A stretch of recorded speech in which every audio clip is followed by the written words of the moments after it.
So, welcome, Ken. I'm Priscilla from Stellar. I've had the privilege of working with Ken for over 2 years now. We established that this morning. One fun fact about us is that we're both Canadian. We are also both transplants. So Ken is based in Stockholm, I'm based in Los Angeles, which means from a time zone perspective, I actually have 7 a.m. calls or 7 p.m. calls. So I'm so happy to be in the same time zone and also same room with him. So welcome.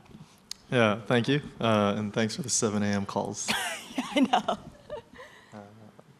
I guess we'll get straight. Yeah. Or maybe we can start with like a quick intro, like can you tell us a little bit about MercyCorps Ventures? Because I guess innovation typically isn't synonymous with NGO, so how do you get into like blockchain? Yeah, so MercyCorps is an NGO. It's similar to one of the UN agencies, IRC, any of your typical NGOs that you think about. Does a humanitarian response in 40 countries around the world, providing cash assistance to people on the move, people affected by conflict or climate disasters. So yeah, typical NGO. 8 years ago, 10 years ago, after working with a lot of local startups who helped us provide aid to people on the move, there's a realization that there's a massive funding gap for these entrepreneurs. And so MercyCorps catalyzed its own impact investment fund. And so this impact investment fund was used to provide seed capital to help local startups scale and to increase access to their services to other countries, to other to other NGOs. And that's continued to expand, and now we are an early stage venture capital fund. We invest in fintech, climate tech, ag tech, all across emerging markets, so Africa, Asia, Latin America. To date, we've got over 50 companies in our portfolio. Half of the companies have at least a female founder, and we prioritize local and proximate founders with all the work that we do. And then to the next piece around like why are we in crypto? I mean, similarly, after working all this time in fintech, working all this time in providing aid to people, a lot of people on the team were crypto native, and there's a understanding that crypto can solve a lot of these pain points, which I think you've heard from a lot of the conversations over the past few days here. And so we've been dabbling or experimenting or piloting out crypto solutions for the past almost 5 years, I would say. We've invested in a handful of crypto startups.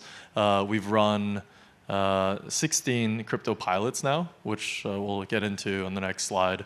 And it's just identifying what are the different use cases within emerging markets where Web3 technology can be impactful or additional, and just applying that technology, working with local builders to making sure that that is being applied responsibly and then driving to measurable impact. I mean, that was a very good summary. And I know we have a lot to cover in here because he wants to talk about the pilots, which is like the really juicy stuff. So let's get to it. Okay. So yeah, this is just like a really high overview. But yeah, like I mentioned, 16 pilots launched. We've deployed over $3 million in funding. This is to pilot partners, to research partners, making sure that the work that we do is rigorously measured so that we can actually objectively say, did this actually have any real impact for the end users? Yeah, I guess some of these stats kind of speak for themselves. We've worked with I think that number might be outdated, but about 30,000 participants and beneficiaries have been reached directly through these projects. And you can see here, like we've gone, we're pretty geographically dispersed, some in Latin America, across Africa, and then parts of Asia as well. And so obviously it does vary everywhere we go, what the use cases are and what the pain points are, but we do try to obviously localize and then be contextually sensitive in terms of how we deploy use cases. The other thing that I should mention is that, a few details about the Crypto for Good Fund, which Stellar is one of our partners on. The way that we work is through an open call for proposal. So it's democratic access to grant funding for any startup builders. You can apply through the form. It's all straightforward through that. We do look at both humanitarian and economic empowerment use cases. And so my colleague Sandra is here, and she can actually share much more around the humanitarian use cases that we're doing, but we're actively deploying crypto in humanitarian challenging contexts, in areas where stablecoins can be a much improved alternative to providing cash handouts or bringing backpacks full of cash, that classic metaphor that you hear. This is obviously an upgrade towards that. So we do look at it from both sides. So that, and then also I can share more around some of the specific use cases around financial inclusion and economic empowerment that we've been doing as well.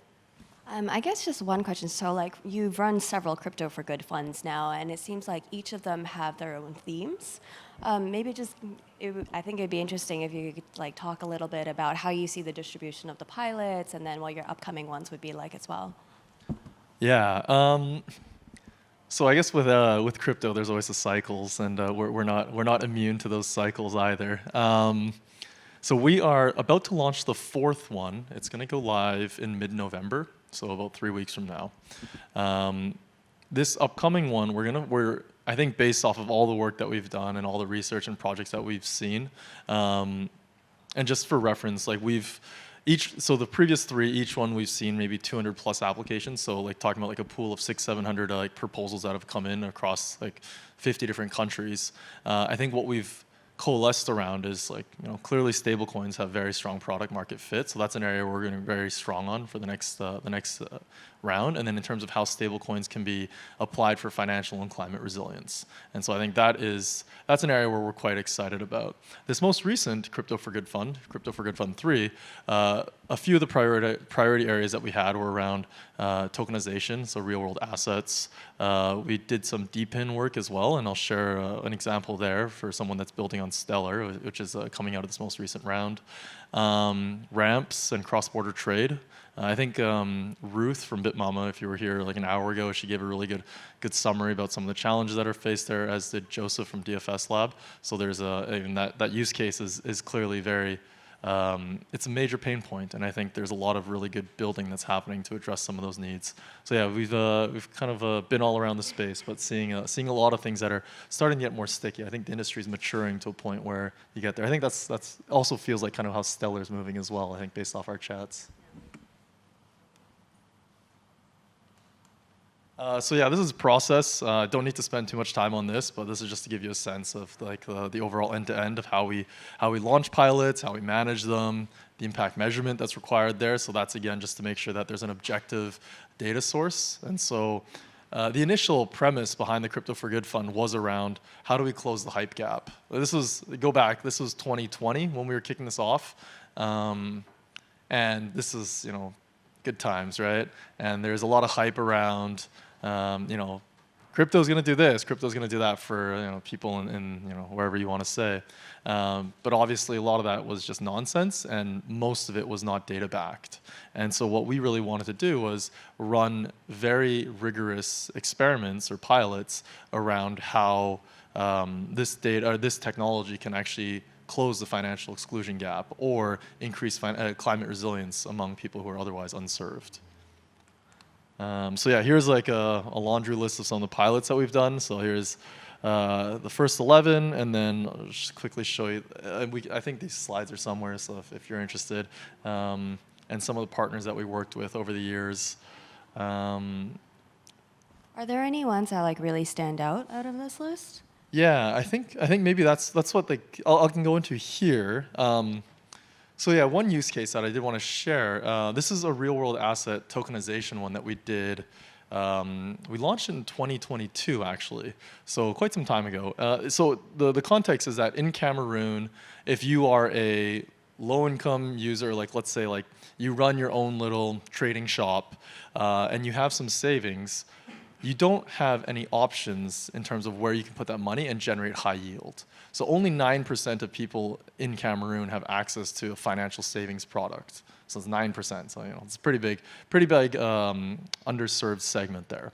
And your options at this point are really like you can give your money to someone at the market and they can hold it for you, but then you need to pay yield. So you need to pay someone for that safekeeping. So it's a negative yield.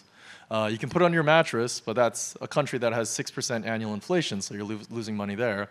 Or you can deposit it into like a rotating savings group, a tontine, but that is very illiquid and inflexible, right? You can only get your money when it's your turn, which could be 6 months from now. So if you actually need that money, you're stuck. So what Ijara did during this pilot is they partnered with the Central Bank of Cameroon. So it's actually the Central Bank of West African states, but they worked with the government of Cameroon. They bought government bonds, and then they tokenize them and fractionalize them so that they could be accessible by anyone. And the innovation here, and the reason why why blockchain was necessary, is that in order for anyone to buy a government bond in Cameroon, you need to have an asset manager license, which obviously the average Joe doesn't have. And then the minimum entry price for a bond is $1,800 US. It's a million CFA. So it's about $1,700–1,800. And so obviously that's not accessible to the average person. And so by fractionalizing it and they've made it down to 1,000 CFA, so $1.80 rather than $1,800. It made it accessible to anyone who wanted to use, who wanted access to a high yield, low risk savings product. So these are just some of the results from the pilot. So this is during I think it was during the 6 months in which the product was under the pilot period. So 11,000 users bought into this product. 46% of them is the first time accessing a savings product ever. And then almost $250,000 was put into this platform. And then in the past 6 months, it's now up to $500,000. I think they've reached almost 30,000 users. So I think it was probably one of the first real-world asset tokenization projects that ever happened, and it happened in Cameroon of all places. So it was really neat. Yeah, that is like super fascinating to us. Also, just because Sorbonne, all this stuff, Ijara is a stellar wallet. I think we can totally do it here too. I'm curious. So like, how are they getting that yield? What's underlying that? And how is that risk, I guess, communicated to? So they're actually holding the government bonds. So they just directly work with the central bank, and so they've actually been working very closely with the central bank bankers, and with their blessing have been doing this. And so they hold the bonds, they fractionalize it, because the central bank likes it in that it increases access to these products, and then although small, it does promote some fundraising for the government. And so I think there's some incentive alignment there. And then from a saver's perspective, you can, in the product detail in the app, it does say the underlying asset is a government bond. So if you actually read it, you would see that. I'm not sure how much people are reading it, but it does say also this is a 5% savings product or whatever the yield may be at that moment. And then it gives people the financial literacy to understand what they're buying. Super, super cool. So that's one. And then the other one that I want to share was, sorry, this one didn't have more detail earlier, but it's the anticipatory action use case. And so today in the world, about 299 million people need humanitarian aid. Government budgets for humanitarian aid is about $200 billion, $220 billion. So that's spent on humanitarian aid every year. But only 1% of that is given proactively. So the rest of that is responsive. So after a war breaks out, after a storm hits, then people get together around in their ballroom and they decide, okay, let's go put some money there, or whatever that response plan is. Despite the fact that with technological advancements like satellite data, geospatial imagery, all these machine learning models, and crypto rails, you could actually predict you could predict a climate crisis at least 7 days in advance, almost half the time. So about 55% of the crises you could actually preemptively be aware of and respond to. Now, the challenge is, of course, okay, if you've got 7 days to respond to something and the banking systems are slow, as others have pointed out, then how can you get that money from Washington, D.C. to Djibouti within 7 days? Typically, and not just not just capital Djibouti, but rural outset Djibouti. It's pretty infeasible to get that money out there. And so with crypto rails, you can actually do this quite quickly, right? If you have crypto rails, you have a mobile wallet, and you have an off-ramp, then you have a new way to change the way that humanitarian aid is delivered. You give money to people before they're hit by a crisis. Research has shown that has a 7-to-1 ROI compared to giving money after, because if you give money before, you can buy supplies, you can fortify your housing, you can move your kids out of school, you can move your livestock, you can do a lot of stuff that prevents you from having to face or bear the brunt of the worst of that crisis. So anticipatory action using crypto technology is actually, personally, I think it's the future of humanitarian aid. I think it's just going to take a while to get there because these things take time. But leveraging all this technology that we do have at our fingertips now and applying it in this use case, you can really bring about a revolution in terms of how aid is being distributed. So yeah, this is just some of the stuff that we did. We did this in a very rural part of Kenya. So as you expect, right, a reduction in transaction costs, because we're not going through like all the banks and all the switching fees that you need to pay going from USA to wherever you need to get to. And then, of course, reduction in settlement time, because this is all on-chain, right? You're just paying with stable coins rather than going through banks.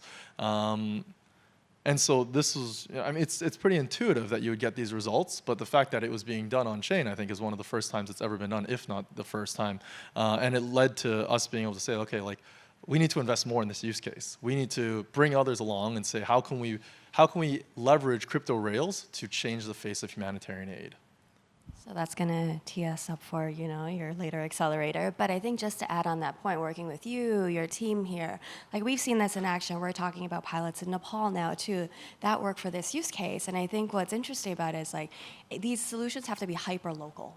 Right? You have to have a wallet that really understand like the local economy, and that's what I love about the work that you guys do. You understand the local economies, you work with the local partners to do it, and that's who you're serving. So thanks for sharing this. I mean, I think afterwards we'd love to talk about use cases on Stellar too, but we'll get there. Yeah, so like you mentioned, one scale up of this is that we are launching an anticipatory action accelerator. And so we've got use cases lined up in Nepal, like you mentioned, with RoomSun, which is building on Stellar, and possibly Haiti, phase 2. So there's a few other ones that are looking up here. And I think the ambition here is we want to crowd in as much capital as we can to leveraging this technology to make sure that humanitarian aid is delivered more efficiently, more responsibly, and increasing outcomes for beneficiaries at the end of the day, which is the most important thing. And just doing this in different geographies, being sensitive to different triggers. You might have a slower onset climate disaster. So this was for drought, right? Drought is a bit slower onset. You can know when a drought is coming based off of weather patterns. But then, we also have faster onset things like tornadoes and storms that are hitting different parts of the world. And so that's where you obviously need to have different models in place. You have to have different systems, different response mechanisms. And so just making sure that you've got right fit solutions, like Priscilla was saying, like localizing it, being contextually sensitive so that you can adequately respond to these different events. And then what we were just going to talk about is around two of the use cases that came from the most recent Crypto for Good fund that are building on Stellar. So one is an organization called Reezy. Reezy is doing, so the problem statement here is that if you are a importer-exporter based in Francophone Africa, and you want to buy machinery or supplies from China, you need to go through often the black market because financial systems aren't working that well for you. And you also, so there's the FX risk, and then you also need to pay in advance because you don't have that level of trust established with the supplier. And so therefore, you tie up a lot of working capital, you pay a lot in FX fees and transaction fees to get this there. And so what Reezy is working on now is, bringing this onto into stablecoins, and so using stablecoins to do this, which therefore, of course, eliminates a lot of the need for going through different banking partners and sending the money across. And then in a later phase, using smart contracts, so that way, rather than necessarily providing a deposit or down payment up front, you can put that money into escrow. Or like put a portion of that money into escrow and therefore reduce your working capital needs, makes the business much more efficient, allows them to grow much quicker. And so that'll be built on Sorbin and the Stellar network. Yeah, I think that's so exciting. I guess personally also because my father works in logistics, so like I see these challenges. But I think this is one use case that it's interesting through MercyCorps Ventures that brought to Stellar because it is really changing for like B2B payments and actually seeing this and like I know how focused you guys are on metrics, so I'm super excited to see this like next year. Thanks. And yeah, the other one that came out of it, it's a DPIN use case, decentralized physical infrastructure network for anyone who's not familiar. This is in Djibouti and Jamaica. It's a team called Liquidstar. They are, their initiative is to figure out whether there is a better utilization for stranded off-grid energy assets. And so they've set up a micro data center that's solar powered. And so of course, Jamaica, Djibouti, very solar abundant places. And using that solar energy and running like a little tuk shop out of it, but in a very rural part of the world that is not electrified, that does not have these services. So within what the machine is called a waypoint, it has a micro data center, it has a battery charging station for swappable batteries, it has a water purifier, and it also has a a crypto mining rig. So they can mine Bitcoin, but they can also like mine other, or they be validators for other proof of stake networks. And then using all these different revenue sources, the idea is that now they'll have a little economic engine in these erstwhile like underserved communities. And then on top of that, so there's obviously the blockchain piece in terms of the mining revenue, but on top of that, because the mining revenue will go to a centrally owned wallet by this organization, they're going to be using the Stellar disbursement platform to be paying the employees who are managing these platforms, and then also providing a UBI to the community who are helping to make sure that this product remains well maintained and kept in good state. So this one's very explained it very well, because if you've seen the deck for this company, it's really complicated. So he did an amazing job, but I think this is one that like magically came together, because we've known Liquidstar for a while, but I think with the help of MercyCorps Ventures and like how they operationalize things, we were able to actually get them running, right? Because hey, they're doing amazing things, but they need that like operational and like just strategic support from an NGO to get it off the ground. And like we had liked them, but we couldn't figure out what the angle was. So here we are. Yeah, we're actually, I think it's the first DPIN project on Stellar. Okay. I think that will be running. So yeah, DPIN is a. Don't mark my words though. Okay, DPIN in emerging markets is, I think it's a really strong crypto use case, and I think DPIN has had its ups and downs, but I feel like there will eventually be strong DPIN use cases in emerging markets, and I think it's just a matter of getting over the cold start. Can you bring in the right users? Can you set up the right incentives? And it'll get to a point where we'll get there. But it will definitely take time. But I think this Liquidstar team is doing some really fascinating things. Yeah, for sure. I think we are at time. I think they might have added some time. But anyways, sorry? Oh, 2 more minutes? Oh, okay. Anything else? I mean, the only other thing I was just going to add is, like, we talked a lot about the Crypto for Good Fund, the Anticipatory Action Accelerator. I think there's other ways that MercyCorps Ventures does support projects. I don't know if you want to talk about that as well. Yeah, so as I mentioned at the top, we are equity investors. So there's a variety of vehicles that we have as a team, but we equity invest in startups, fintech, ag tech, climate tech, and then we've got these grant funding vehicles. So within the venture lab, we have a crypto lab, which is doing the Crypto for Good Fund. We have a humanitarian lab that Sandra is leading and is working on the humanitarian use cases.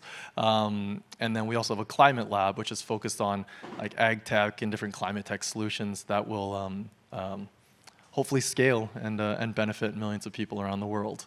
And the venture lab itself is a grant funding vehicle. Awesome. Well, I mean, I'm excited for the projects that are coming through and looking forward to all the pilot reports. And thank you for being here. Thank you for your support. This was really fun. Awesome.